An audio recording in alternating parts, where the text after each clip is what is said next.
भगवान की जय। आज हम पुरुषोत्तम मास के 8वें अध्याय की कथा का श्रवण करेंगे।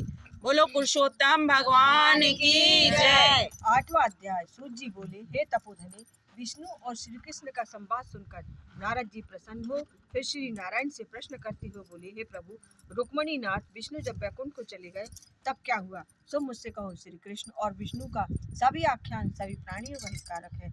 ऐसे प्रश्न से प्रसन्न हो श्री बद्री नारायण जगत को आनंद देने वाले वचन बोले, हे नारद जी, रुक्मणी तथा विष्णु वैकुंठ में जाकर अधिमास को अपने पास ही स्थान दिया। वहाँ निवास पाकर अधिमास महाआनंद को प्राप्त हुआ और सब मासों का अधिपति होकर श्री विष्णु के साथ क्रीड़ा करने लगा। उधर श्री विष्णु 12 महीनों में मलमास को सर्वश्रेष्ठ बनाकर मन में बहुत प्रसन्न हो चिंतन हे मुनि नारद जी, भक्त वत्सल श्री कृष्ण युधिष्ठिर और द्रौपदी पर कृपा दृष्टि करते हुए अर्जुन से बोले, हे राशि, मुझे ऐसा प्रतीत होता है कि दुख में डूबे होने से तुमने तपोवन में आकर पुरुषोत्तम मास का अनादर किया है और वृंदावन चंद्र का प्रिय मास तुम्हारे वन में रहने के समय अनजाने में चला गया है। भीष्म, द्रोण, कर्ण के भय के कारण तुम लोगों को आने वाले तीसरे वर्ष के पुरुषोत्तम मास का भी ज्ञान नहीं रहा। वेदव्यास जी, प्राप्त विद्या की आराधना में लगे भयंकर बुद्धिशाली अर्जुन के इंद्रकील पर्वत पर चले जाने के दुख से तुम दुखित हो रही हो। अब आप पूछे क्या करना चाहिए, तो मैं कहूँगा भाग्य का सहारा ले, क्योंकि भाग्य का लेखा अवश्य भोगना पड़ता है। जैसे होनहार होता है वैसे ही होता है। मनुष्य प्रारब्ध से ही सुख दुख भय आनंद को प्राप्त होता है। अब आप अदृष्ट भाग्य पर ही निर्भर रहे। हे महाराज, अब आपके दुख भोगने का दूसरा कारण और कहता हूँ, वह बड़ा विलक्षण इतिहास भी सुनो। यह पांचाली द्रौपदी महाभाग्यशाली पूर्व जन्म में श्रेष्ठ मेधावी ऋषि की पुत्री थी।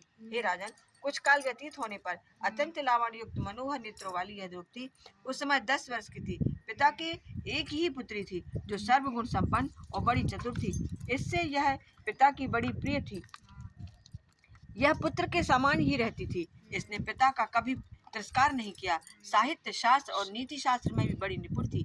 इसकी माता के इसके बालकपन में ही मर जाने से इसके पिता ने इसे ही पाला था। एक दिन यह पड़ोसिन सखियों का सुख देखकर स्वयं भी पौत्रों की इच्छा करने लगी और इसी चिंता में रहने लगी कि मुझे भी सद्गुण संपन्न सौभाग्यशाली पति और सुख देने वाले शेष पुत्र किस तरह प्राप्त होंगे।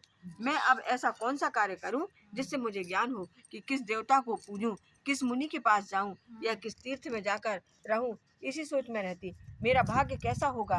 कोई पुरुष मुझे पत्नी रूप में स्वीकार करने को तैयार नहीं होता।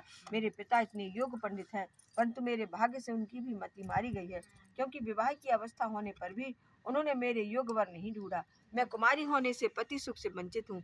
मेरी जैसी सखियों ने सुख भोग रही हैं, वैसा मैं नहीं जानती। मेरी माता मुझे बचपन में ही छोड़कर स्वर्ग को चली गई।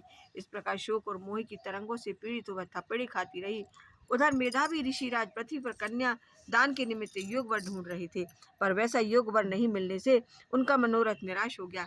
देवयोग से उनको महादारुण तीव्र ज्वर आ गया। तब ऋषिराज का शरीर ज्वर के दुख की तीव्र ज्वाला से फटने लगा और जोरों से श्वास के ऊपर से श्वास लेते हुए अचेतन अवस्था में जैसे कोई मदिरा पीकर लड़खड़ाते हुए गिरता पड़ता आता हो, उसी प्रकार घर में आकर जमीन पर गिर पड़े और पुत्री को स्मरण किया। पुत्री भय से व्याकुल हो जैसे ही पिता के पास आई, तब तक वे मरणासन हो गए।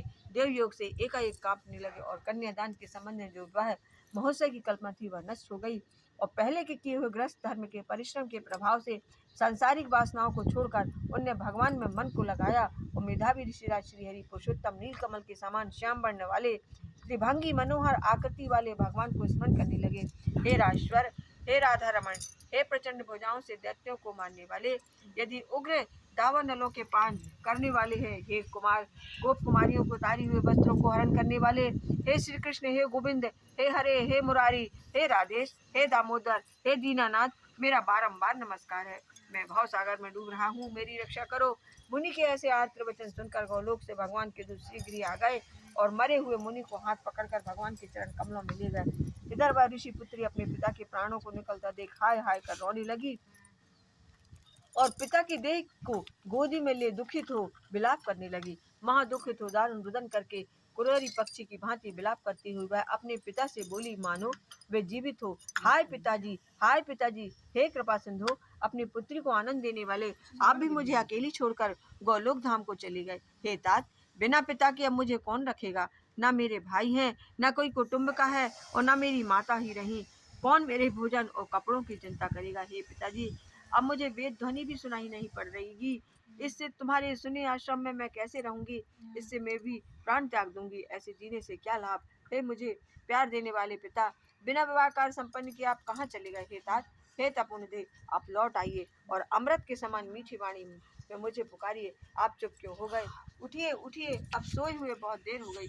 इस प्रकार अश्रुधारा बहाते हुए वह अनेक विलाप करती रही और जोर जोर से रोने की आवाज सुनकर वहां वन में रहने वाले ब्राह्मण आपस में कहने लगे, इस तपोवन में आज अत्यंत करुण भरे स्वर से बिलख बिलख कर कौन रो रहा है? तब वे सब तपस्वी महर्षि की पुत्री का रोना समझकर निश्चय ही करके हाहाकार मचाते वहां पहुंचे और पुत्री की गोद में मरे हुए मुनि को देखकर वे सब मुनि भी रोने लगे। फिर पुत्री की गोद से शव को उठाकर शमशान में शिवालय के निकट ले जाकर चिता बनाकर अंत्येष्टि विधि से दाह क्रिया संपन्न की।